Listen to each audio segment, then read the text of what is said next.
आज BSc part second के अंतर्गत में जिम्नोस्पर्म के सामान्य लक्षणों के बारे में आपको विस्तृत जानकारी दे रही हूँ। जिम्नोस्पर्म्स या अनावृत बीजी पौधे, इनकी अभी तक 70 वंश तथा 733 जातियाँ ही सजीव रूप में मिलती हैं। अधिकांश जीवित अनावृत बीजी सदैव हरे वृक्ष, शूप या काष्ठीय वृक्ष पौधे हैं। ये अधिकतर बहुवर्षीय वृक्ष होते हैं। ये पौधे मरुद्भिद अनुकूलताएँ भी दर्शाते हैं। सबसे सूक्ष्मतम जिम्नोस्पर्म 5 सेंटीमीटर लंबा जेमिया पिग्मा तथा सबसे लंबा लगभग 400 फीट लंबा पौधा स्क्यूआ सेमिनिफेरमस होता है। ये बीजाणुद्भिद होते हैं।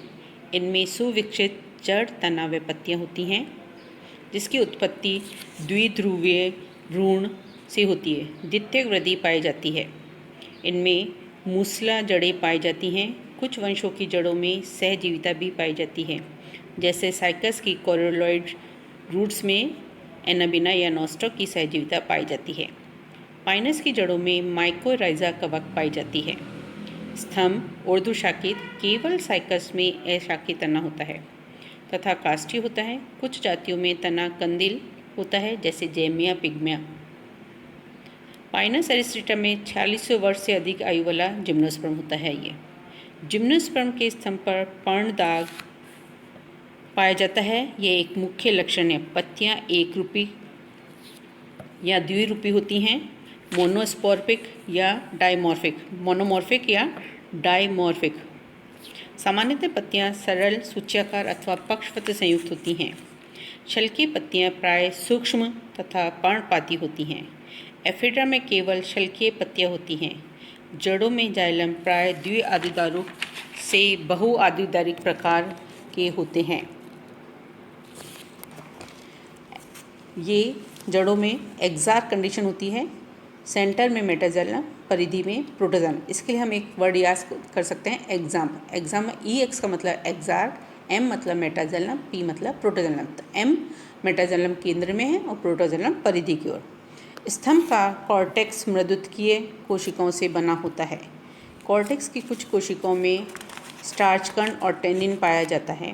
प्राथमिक अवस्था में स्तंभ में अनेक सहपार्श्विक, संयुक्त, वर्धी तथा अंतः आदिदारुक संवहनपुल होते हैं। सामान्यतः इनमें जाइलम में वाहिनियाँ का अभाव होता है तथा फ्लोएम उत्तक में सह कोशिकाएँ नहीं पाई जाती हैं। अपवाद स्वरूप नीटिल्स के सदस्यों में जाइलम वाहिकाएँ पाई जाती हैं। अनावृत बीजी में द्वितीयक वृद्धि पाई जाती है। इनमें वार्षिक वलय पाई जाती है। साइकस में प्राथमिक कैम्बियम अल्पकालिक होती है। इनमें द्वितीयक फ्लोएम के बाहर की ओर कैम्बियम के उत्तरोत्तर वलय बनते हैं। द्वितीयक वृद्धि से बनी कास्ट दो प्रकार की होती है, विरल दारुक, मोनोजाइलिक। इस प्रकार की कास्ट में कॉर्टेक्स की मृदुत्कीय कोशिकाएं पूर्ण रूप से विकसित होती हैं तथा जाइलम कम विकसित होता है तथा मज्जा किरणें चौड़ी होने के कारण कास्ट नहीं होता है। इनमें कॉम्पैक्ट कास्ट नहीं या संघन कास्ट नहीं बनता है। उदाहरण साइकस पेक्टिनेटा में एधा के 20 से भी अधिक वलय बनते हैं तथा जाइलम व फ्लोएम सकेंद्रीय वलय के रूप में मिलते हैं। साइकस का युवा स्तंभ एकाधिदारुक मोनोजाइलिक होता है। एक ही समान सिलेंडर बनता है, जबकि द्वितीयक वृद्धि पश्चात ये बहुआदिदारुक बन जाता है, जिसमें कई समान सिलेंडर निर्मित होते हैं। दूसरा संघनदारुक या पिक्नोजाइलिक। द्वितीयक वृद्धि से बनी कास्ट में जाइलम तत्व संघन रूप से व्यवस्थित होते हैं। इनमें पित्त, कॉर्टेक्स कोशिकाएं व मज्जा किरणें कम विकसित होती हैं। उदाहरण पाइनस। कुछ जिम्नोस्पर्म्स के चित्र बताए जा रहे हैं। A इसके अंदर एफिड्रा है, B cycas, C pinus, D ginkgo biloba और E नीटम जिम्नोस्पर्म्स का पौधे होते हैं। पत्तियों की अधिचर्म क्यूटिकल की मोटी परत से ढकी होती है। इनमें संकन स्टोमेटा पाए जाते हैं। पत्तियों में पर्णमध्योतक, स्पंजी व खम्भ उत्तक में विभेदित होता है। साइकस तथा अविभेदित होता है।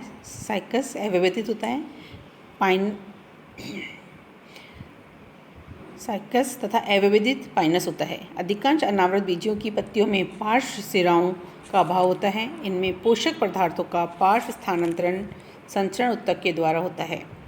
जिम्नोस्पर्म्स अनावृत बीजी विषाणुजनक होते हैं हेट्रोस्पोरस।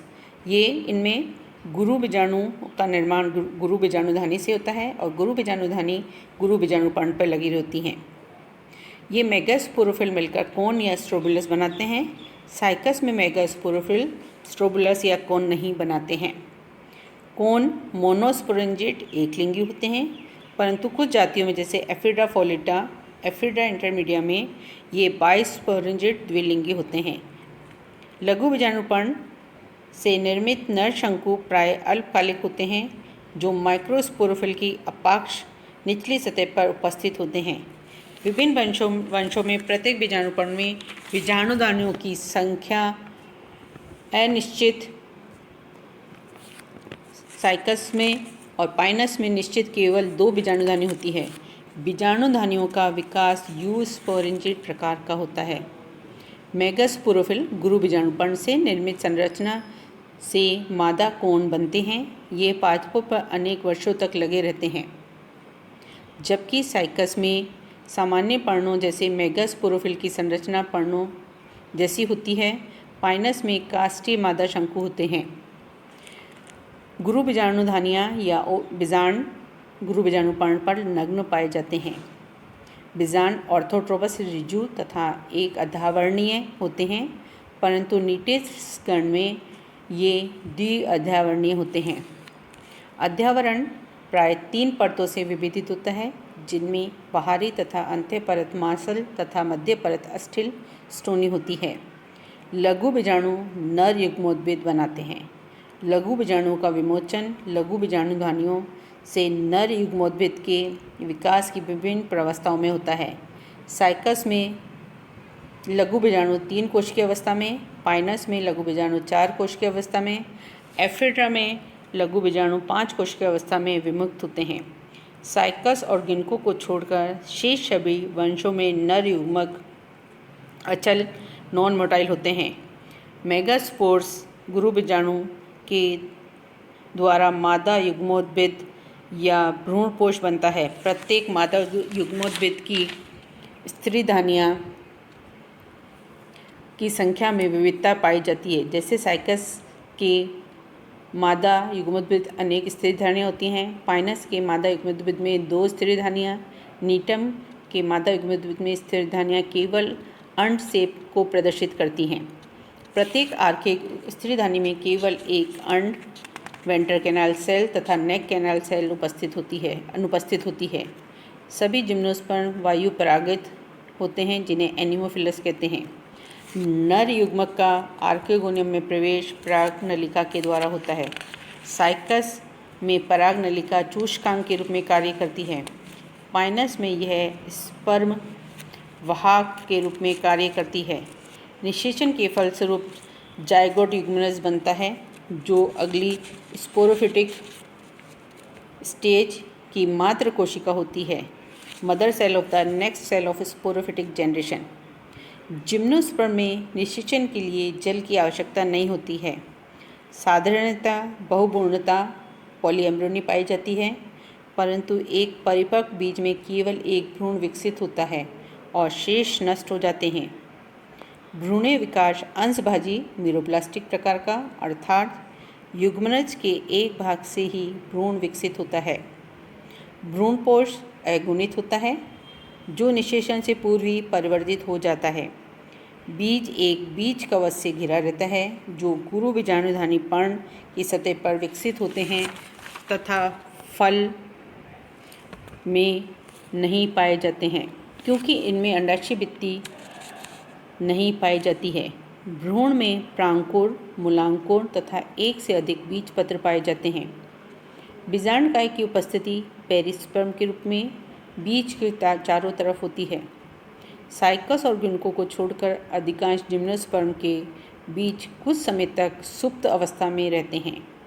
अनुकूल परिस्थितियों में अंकुरित होकर ये नया युग्मोद्भिद बनाते हैं। बीज 3 पीढ़ियों को प्रदर्शित करते हैं: अध्यावरण और बीजांडकाय मात्र बीजाणुद्भिद को प्रावस्था को इंडिकेट करते हैं, भ्रूणपोष या एंडोस्पर्म गैमेटोफाइट को और एम्ब्रियो स्पोरोफिटिक अवस्था को प्रदर्शित करते हैं। नर युग्मोद्भिद स्वतंत्र जीवन यापन नहीं करता है। बल्कि बीजाणुद्भिद संरचना में ही विकसित होता है।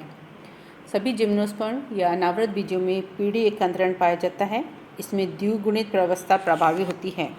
इसके अंतर्गत पादप स्पोरोफिटिक होता है। स्पोरोफिटिक पादप जो होता है उसमें मेगास्पोर्स और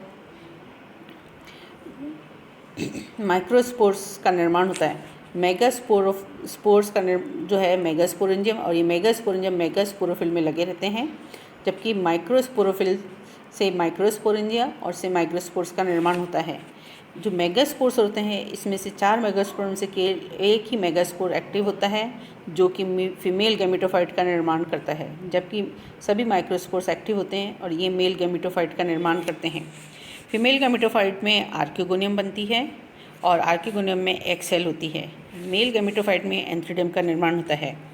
एंथ्रीडियम और एग सेल्स के अंदर निषेचन होता है। निषेचन से एम्ब्रियो बनता है और उसके अंकुरण से वापस से स्पोरोफिटिक प्लांट का निर्माण होता है।